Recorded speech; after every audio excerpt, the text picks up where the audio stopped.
This is the album to me. It's like mindful and it's like peaceful and it's heavy in all the right places, but it's like water. It's like pure water flowing. Thank you. That's a great compliment. Hi, by the way. Hi. Great to see you.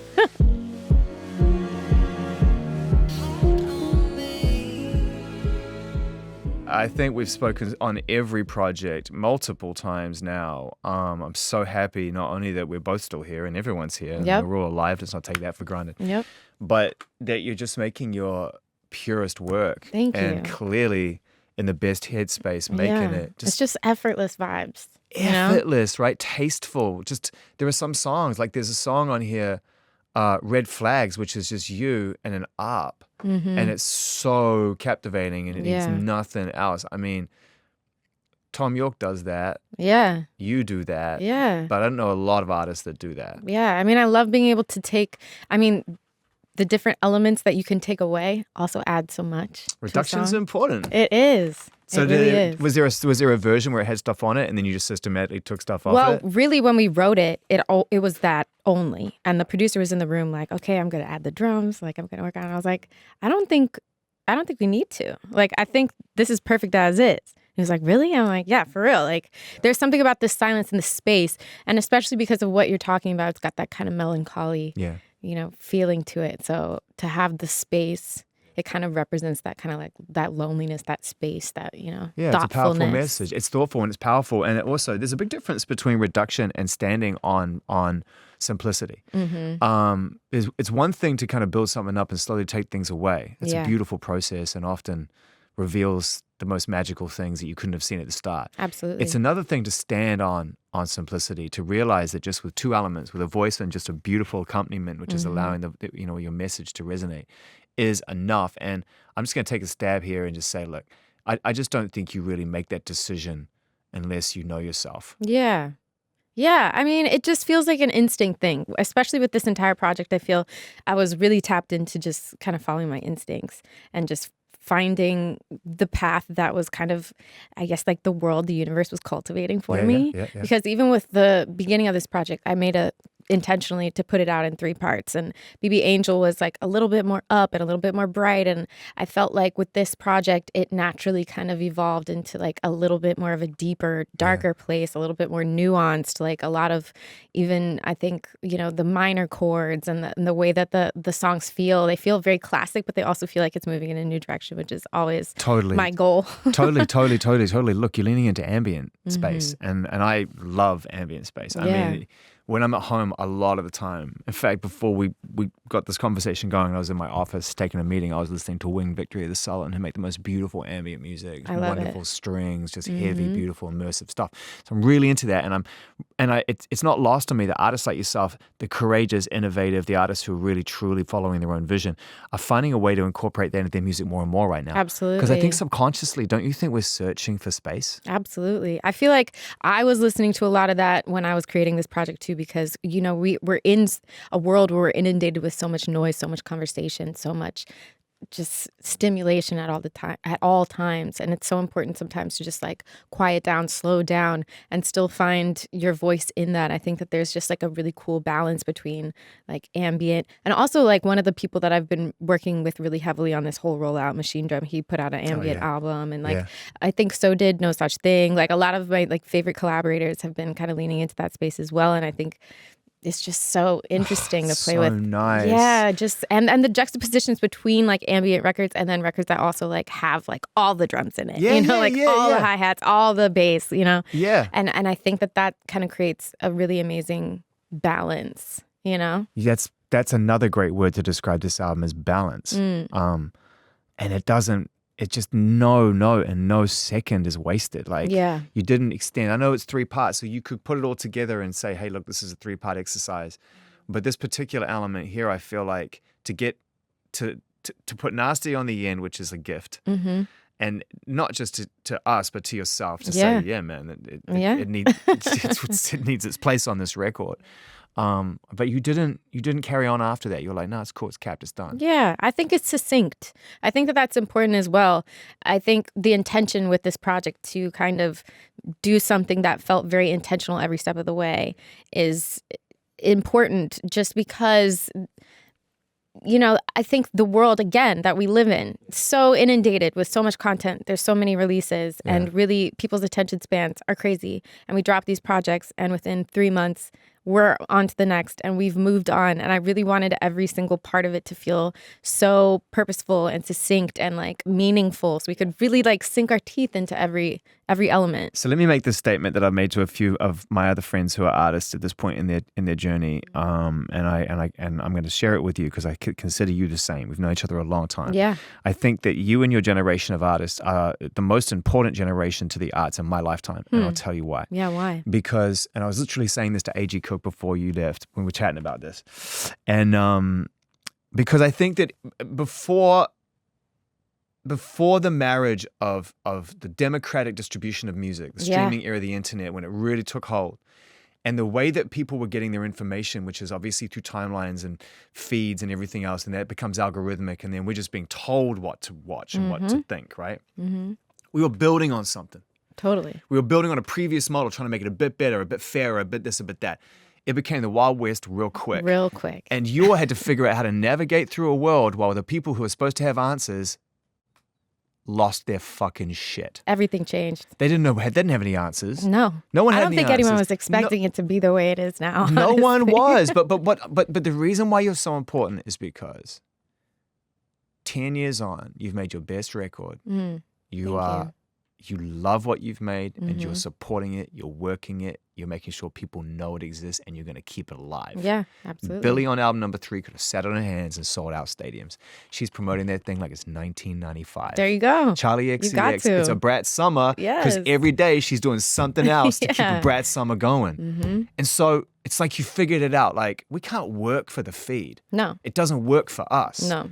My motto, and I'll leave it here for the algorithms and the feeds and all that stuff, is if you're lucky. Yeah. And I think like Nasty's always a smash, but Of you got course. but you got lucky with that, and now you know what to do with that. I and felt that's like, the again, difference. it was like that preparation meeting the opportunity of having laid the groundwork of creating a project and also focusing on the importance of a rollout of a project, of being able to give people the opportunity to see it, discover it, really sink their teeth into it, feel an era, like feel like they got a well-rounded, like something that just doesn't feel so fleeting, like so many things in our universe. And I feel like, like being an artist who like has been in the industry since before streaming was what it is now and to now, you have to adapt. You absolutely have to. Like, you have to learn how you're going to navigate that space and how you're going to be a part of pushing it forward and still also keeping the elements that feel really important. Like, I feel like bodies of work are still so important. So important. So it's not like striking those. Everyone's like, do albums matter? And I'm like, you're asking the wrong person. Ask Tinashe. Ask the artists that are making them whether they matter. They absolutely matter. They matter. Mm-hmm. Why? Because you get to say something. Yes. And with one song, you don't get the same you just don't get the same experience of being able to tell your story and being able to like really make a mark and make a universe and make a world that people can like dive into. I think that's so important. It's so much more visceral than just hearing a song on a playlist, which is cool too. It's cool, and I make a ton of playlists, but I treat them like albums. Yeah. Like I'll brain dump like thousands. Oh my gosh, keys, the order, everything. Yeah. I'll spend more time putting them in order than I will selecting the songs. Yeah, that's so funny. I get a real kick out of playlists, you know. I really do. I have a good time. I've got some good playlists. I'm like a big fan of playlists, but I feel like after you've had like the album experience. Yeah. Like after you've listened to it, after you've really had your moment with it, then you can like piece it together, pick it apart, listen out of order. I agree with that. I also like discovering something on a playlist and then being like, oh man, I need to find out more of that. I've discovered so much music that way. Yeah. And gone into like decades and genres and geographical boundaries. Like, have you ever heard any of the funk that came out of Korea in 1973? Holy shit. I bet it was bad. It is bad, man. It is so funky. It's crazy. So I don't know.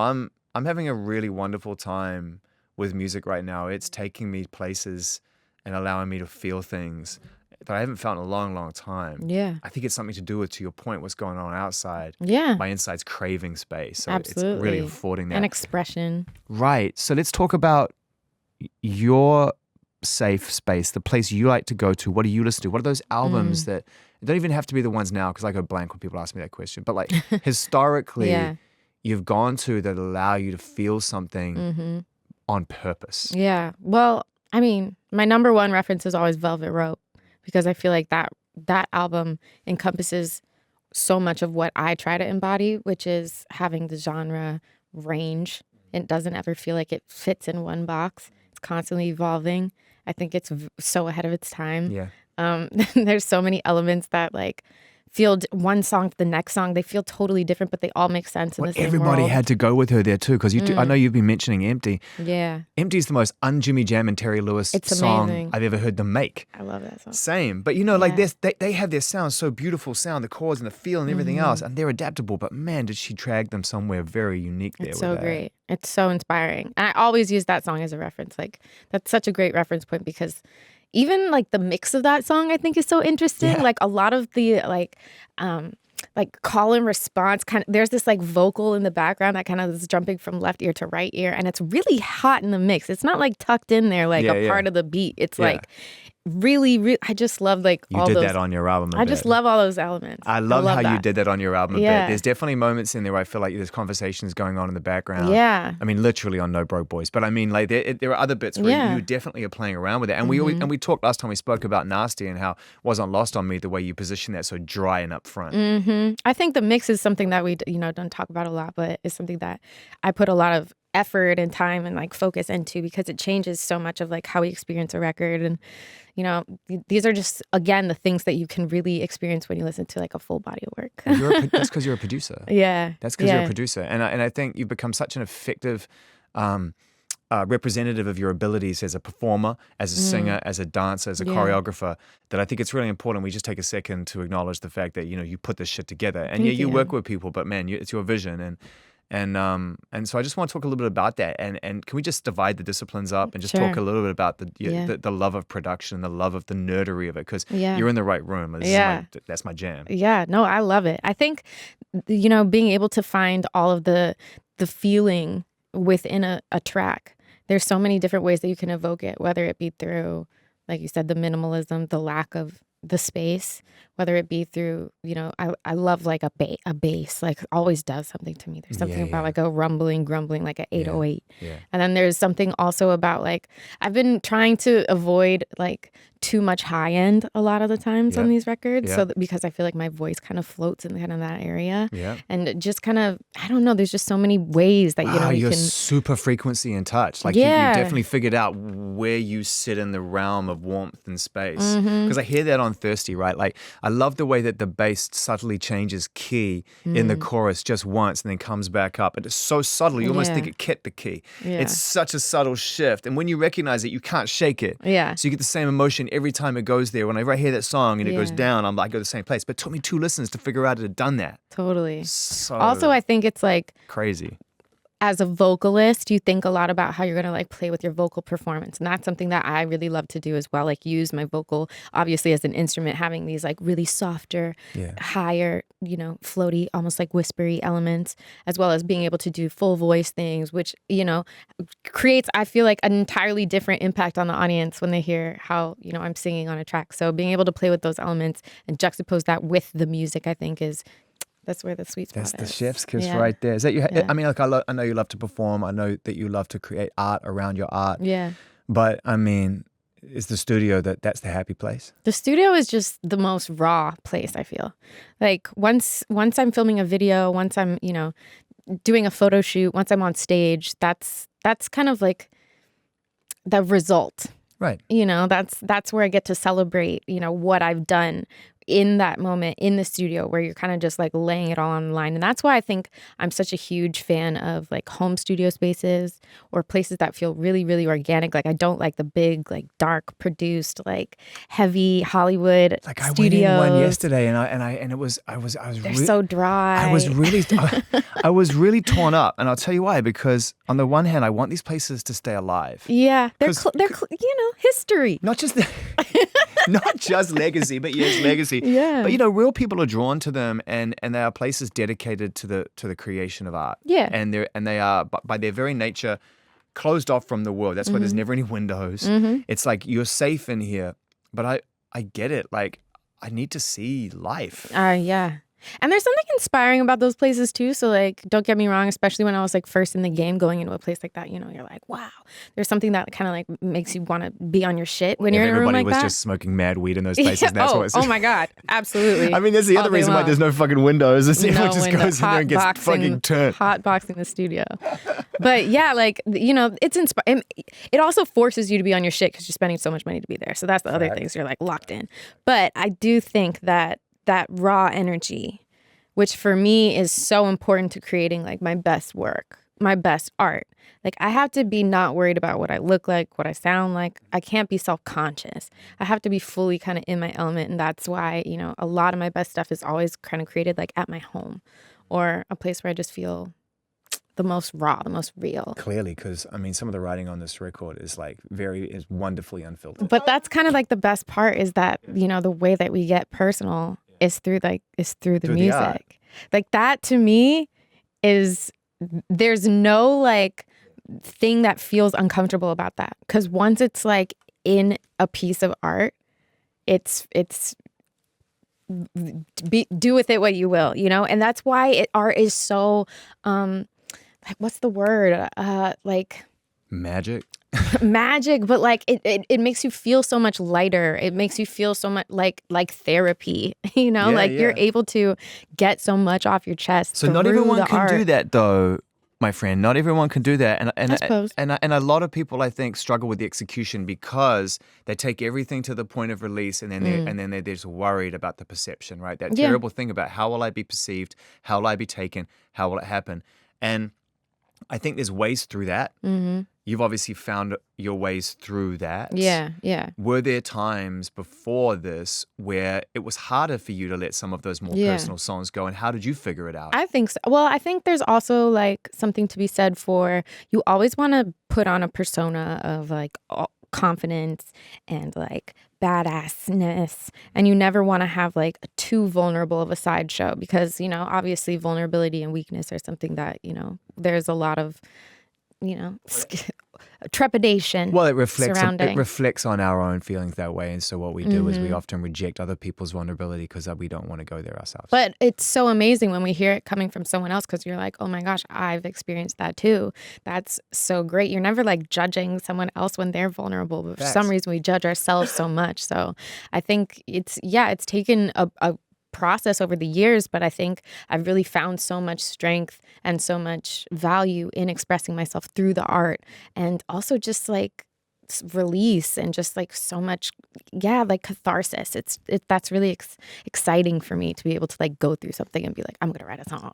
You know? Yeah. It makes the magic happen. Do you need a break from creating? Do you need moments where you need to refill and find something new? Yeah, I think so, but I don't like feel like I ever have to take like huge breaks. I just kind of have to focus on other things, like whether it be like the creation of like my stage show or, you know, like touring. That obviously takes a lot of energy and a lot of focus. So a lot of times that like kind of refills me in terms of like wanting to go back into the studio, wanting to make more things. But I think it's like a day-to-day process when it comes to being creative. Like if you're feeling inspired or if you're not, like I don't judge myself if I'm not coming up with a good idea on any given day, which I also think is a skill that you learn after being in the game a while, is trying not to like force yourself to make art because you're just going to waste everyone's time. So what do you do when you don't? So let's talk a little bit about life balance, right? Yeah. Because you've obviously, you know, found a really great place in your life. That's why the music is reflecting that. Yeah. I do want to know sort of how you've created a flow for yourself in terms of just living life. I don't know. I think maybe it's just a lot of acceptance, a lot of just not trying to push so hard against like what my path is, a lot of just kind of being in the moment, letting go of like my own expectations for myself, letting go of like what the arbitrary markers of success are. I think that's once you are able to like work on that within yourself, and it's like something I still have to practice all the time. Of course. But I think that leads to such a place of freedom, and that gives you so much space to like not judge yourself. And just within that, you unlock like so many benefits. I'm right there with you. So many benefits. Yeah, it's so funny. You know, the things that I used to look left and right at just don't matter to me anymore. It's such a simple thing, but it changes everything because it changes the core of like what your intention is behind like why you work, I feel like you never feel that feeling of like, I don't want to do something I don't want to do because you have the privilege of like knowing that, I don't know, like that the path is going to lead you in the right direction. There isn't that kind of like push and pull of things anymore. I guess you also get to appreciate success the right way too, because you're not looking to double up on it or triple up on it. Or what's that going to afford me next time? And I don't want to let it go. It's like, no, you can just have that moment, appreciate it for what it is. Yeah, it's so hard to do that though sometimes, right? And I think it's such a key though to creating like your most authentic work. It's so, so, so important to keep in mind because as soon as you start chasing, once you get into that energy of chasing, it's like, that's when it all starts to go awry. It's so true, man. Like someone very close to my wife said to me when I was kind of getting frustrated with shit that just was completely out of my control. She's like, it's so much better when you just drive your drive. Like, why are you veering all over everyone else's lane, trying to figure out where the other opportunities are? Like, you've got your lane. Like, stay true. Stay true to yourself. Stay true. It works for you. I'm like, all right. And that's the best advice I got, I think. Great in a long advice. time. Yeah. The album's called Quantum Baby. Why? Well, because I think I wanted to kind of get down to like a core level of, who I am. And I find that there's a lot of paradoxes there. And so I was kind of inspired by like the quantum paradox and the fact that, once you look at everything at like the closest level that we possibly can, there's so many things that like don't make sense or things that contradict themselves. And I feel like that's, I don't know, I just kind of relate to that concept as like a human being. Like there's so many ways that even with this project, there's a lot of songs that feel kind of strong and they feel like in your face and they feel like confident, but then there's also on the flip side those songs that feel so vulnerable, and kind of having that juxtaposition between those two things that like make me human. I think that's just a really interesting place to focus on. So where's your curiosity right now? Because you're a very curious person, I can tell. I'd imagine that you're looking for rationale, even if it only justifies that the whole thing's irrational. Yeah, absolutely. So whatever the result is almost irrelevant, right? You seek the knowledge. So where has that led you? Where do you stand now? Yeah. What are you trying to discover about this experience now? Yeah, I guess I don't have a clear understanding of like where I'm going to go with the third part of this project. That's for sure. I think I kind of started this whole project with an intention of like, okay, I'm going to make first one sound like this, the second one sound like this, the third one sound like this. And it's changed, it's evolved. And that was also very exciting for me to think about being able to kind of create projects in real time and evolve them in real time. But now that I've made the first two, I really feel like I have like another question mark of like where I'm going to take the third, because I'm like more inspired to like go even further, like further where though? I don't, who knows? I don't know. I don't know yet. It's so cool. And I mean, guys, but like further. It's so hard for me not to just like start to ideate with you because this album has such there's so much wide open space when you finish it of where you can take it. Yeah. And that's the thing as a fan of your music that I feel so grateful for, is that I just don't feel like you're trying to wriggle out of anything anymore. You know what I mean? Mm-hmm. When we first met, you were like, oh no, it's cool, I'll wear it. And then it was like, the next time I met you, you were like, no, I don't know if I like it, but I can't get it entirely off me. And now I feel like you're just like, man, I can kind of go anywhere with this. Yeah, I'm just sitting in it. It's fun. I'm having fun too. Like, I think that's another thing, is never like put too much on any project.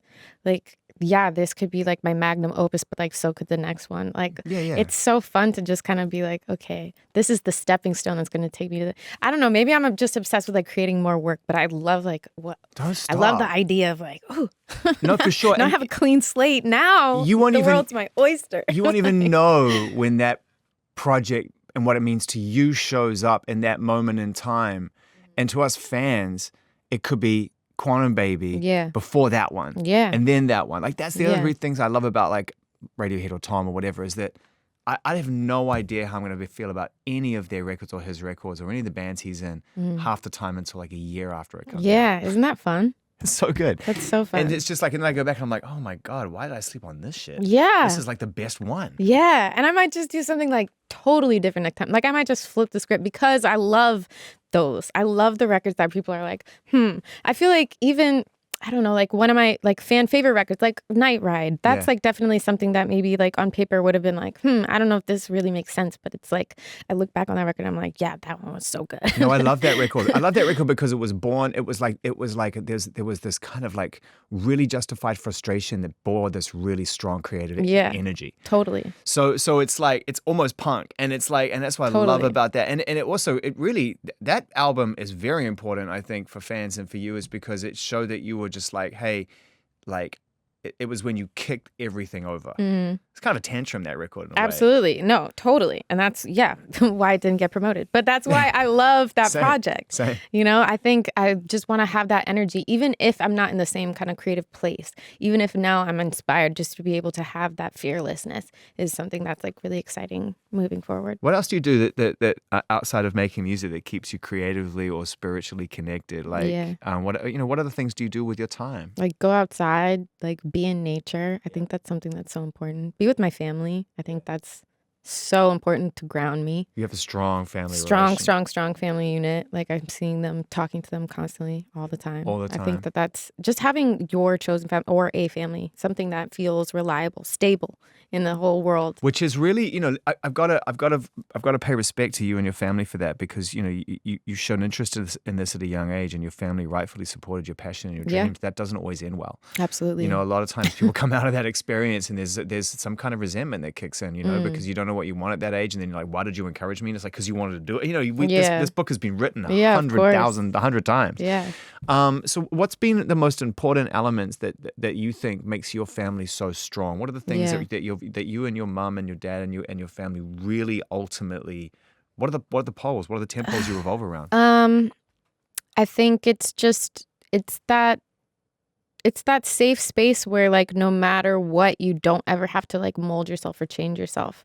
And there's not many relationships that you can be so raw and so real with. Like even when it comes to like dating and romance, I feel like a lot of times, especially in the early stages, there's so much like trepidation to like get to that point. And new friendships, new relationships, business relationships. You're always kind of keeping your distance a little bit from who you really are at a core level, or you're always kind of micromanaging yourself in front of other people, just, maybe even subconsciously.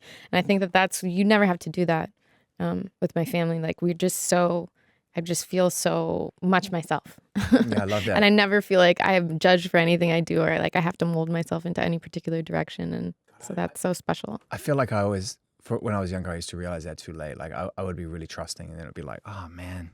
Yeah. Oh man, like now I've had that experience. How's it going to affect the way I move forward with it? And now I just like, I have this whole different. I loved your take on this. Like I have this whole different feeling about it. Like trust, don't trust. It's kind of irrelevant to me. Yeah. I just want to be present and give you my best. And if you're not ready to give me your best, or you think there's something you can take from me that's going to help you in a way that doesn't help me, it's kind of on you. Like I'll just move on. I'm cool. That's always the goal, is to just be your most authentic self. I think that's always my goal, at least, I think. Well, you've had to probably figure that out, and we've talked about this before, but I want to know how your sort of judgment has been refined and sharpened in the years where you've been able to take control of your own destiny. It remains one of music's most inspiring stories. In fact, more so than when we started to celebrate it. And I feel we were all just kind of go, when you did it. Yeah. And now it's like, oh, I've gone. Like it's a thing, and I'm a real business. I'm a businesswoman. I'm an artist. I run my shit. So let's talk about what you've learned from that experience, if you wouldn't mind, and then just kind of help us better understand how you've sharpened and refined those tools. Yeah, I think betting on yourself, trusting in yourself, taking those risks is so empowering. And I think that it's really important. It also was kind of very cyclical to how I kind of started my music career, because I started creating my own music in my bedroom and like taking it upon myself to learn how to produce and learn how to record myself and do all the things myself. And I think that now I have the benefit of, not having to do everything myself, but having the confidence to know that if I need to, I have the skills, I have the ability. It's not relying on anyone else to be able to kind of create your art. It's knowing that, it's having an inner knowing and an inner trust in yourself that like your ideas are the best ideas, or like your stuff is the stuff. So how do you delegate then? If you don't have to rely on anybody else, how challenging or not, how do you define the idea of delegating responsibility when you ultimately have done that before and it's failed for you? It's just, again, like instinct. Like, when you meet someone and you just kind of get to know them and you know that like the people in your corner are really in your corner for the right reasons. And obviously like there's a process that you go through when you're getting to know someone where you kind of like vet them out. And it hasn't been easy, but I think that all of the people that are on my team are people that I really trust, that do have my best interests in mind. You just like always constantly have to know. I think that's also with keeping your circle small, being really purposeful about, what you delegate to who. And just knowing that, you gotta know who to trust. You gotta know who to trust, and you gotta keep it small. I think keeping it small is a good place to start. You can go as big as you want, but you should intend to keep it small. Yeah, because you have to have that small energy. I think so. When it comes to making decisions. I think so. Every artist I've known that is really continuing to achieve at the highest level, and the success continues to accrue, move real nimble. Mm-hmm. They don't move on a mass. They move small. Yeah. And I love to see it. To me, it's kind of common, and it's working. I mean, you just got a #1 on US Rhythmic Radio, so there you go. I mean, congratulations for that. Yeah, and the charts matter. They do, because it's a window into what's moving the needle and how people feel about the music. The trends will come and go, but the charts are like, no, this is broken through. It's exciting. What does it mean to you, though, when you get a result like that now? It's very affirming for me, just because, obviously I've been on this journey for like 10 years, and just achieving those accolades isn't something that I've put the pressure on myself to achieve. That hasn't been a focus of mine. So it feels so like just kind of like a bonus, like a win, like something genuinely that, I don't need, but now that I've achieved it, this is amazing. I think it feels like I'm in the right place at the right time, that I'm doing the right things, that I'm where I'm meant to be, that all the decisions I've made have led me up to this point. Do you appreciate the impact that you're having on the arts, and can you recognize it to some degree? What? I think I just really enjoy being a part of the conversation. I think that that's what all artists should aspire to do. I think it's our responsibility is to, add our input, and to also receive input from those around us, and just be part of that banter and part of that creative conversation. I definitely think that, I have an impact on the conversation of what music is and where it's going. Without question. And I also, love just kind of, like I said, just receiving it also from like my peers and everyone around me. Well, I'd like to give you a few more flowers than that, if I may. I liked what the cut said. I thought that was a cool article, and I thought it represented, it was very flattering. It was flattering, and it made some really sage observations in terms of the way that music has shifted since you came out 10 years ago, and not just you. I mean, I really want to take the time, and I don't know, I'm sure your relationship's fine, but I mean, I think Kehlani changed things as well. Yeah. She came out for sure. And I think there was a handful of you that sort of came out, not even that many, totally, who were kind of like making modern, really interesting, I wouldn't even know how to genreify it really in a way. And it was R&B, but it was pop, it was hip hop, and it was kind of like alternative, and there was all kinds of things floating throughout it. And I think all of you have really paved the way for a generation of artists. I love like seeing how like my peers win. Like that's so exciting. Seeing people that have been in the game for a long time like do really cool things, and it just feels it feels like you're just participating, and you're in it, and that's so fun. Is it harder to do when you're independent? Is it harder to feel like you're part of something when you're out there doing your own thing with your own team? Yes, on like a surface level, on like an optics level, but like no on a core level, because I know that I'm like on the mood boards of like all of like the the people that any That's what I wanted to hear. And then, by the way, I was like I know. I'm sure of it. I just had to coax that out of you because it's so true. Yeah. Like, there just wasn't the energy in the way certain artists are moving now, singing, performing, and being unashamedly themselves with no filter, at least no filter that they don't want to put up. Without you. Yeah, but that's the goal. Like, you want to, change. You want to be on the mood boards. That's always my goal. I'm like, whether it be the sonic mood boards or the visual mood boards, like we're always like, okay, how can we inspire everyone else? And like that's a great bar to have. What do you watch? What do I watch? Yeah, what do you watch? Like what's your TV? What's your series? I don't really watch TV shows. You don't watch TV? No. Like I find the commitment of like series like very overwhelming. You have so much to enjoy later in life though. Totally. I'm telling you. I'm kind of What's jealous. your favorite series? Well, I mean, I'll watch. I used to have a terrible time with anything that revolved around anything kind of anxiety, which cut me out of about 95% of long form television. Because it's all just like someone dies or this person goes missing or this thing happens. And my wife was like, babes, you just can't keep watching like Anchorman forever. You really got to give into this shit. So I started and I got over that hump. And I mean, I'm up to date. I'm jealous of you. I'm up to date. You know what? Succession, all that shit. Fucking Ozark. I mean, Ozark is like watching 4 or 5 series of people stuck in between drywall. Oh, that is literally how stressful it is. Like, it is just one show after another of the walls getting closer and closer on this family. You know what? I watch a lot of YouTube. Like what? Honestly, like podcasts about like quantum physics, like nerdy things. Holy shit, relax, okay? Can you relax? I like learning. Yeah, cool, we get it. You're smart, okay? We understand it, all right? You're that kid in school, yeah? I'm dead. I'm serious, though. You're dead, I'm cooked. I just told you I watch Anchorman. You're like, I watch YouTube about quantum physics. So where are we headed, quantum physics? Where are we going? Gosh, there's just so many. Nobody knows. That's the thing. They haven't solved the riddle yet. They haven't solved it. They haven't solved the riddle. That's why it's so interesting, because you could see people debate it all day, but there's no answer. Doesn't it make you feel, and it should, and it makes me feel completely insignificant? Yeah, I mean, it's amazing. I think that's exciting about it, because then you don't get stressed so much about like politics in the world and like all those things. Yeah, but I still get stressed out about that. I mean, that's definitely stressful. That's definitely stressful, right? I mean, come November, where are you going to be? I'm going to be way over there. Absolutely. You're going to be way over there. Holy shit. I mean, it's something that definitely affects our life, so don't get me wrong. But I'm saying just like in theory of feeling like, you know, we're just kind of like a particle. Like we're just like a tiny little, we're just a speck. So what are we supposed to do with that time? Gosh, who knows? Have fun? Create things. Make things. Yeah.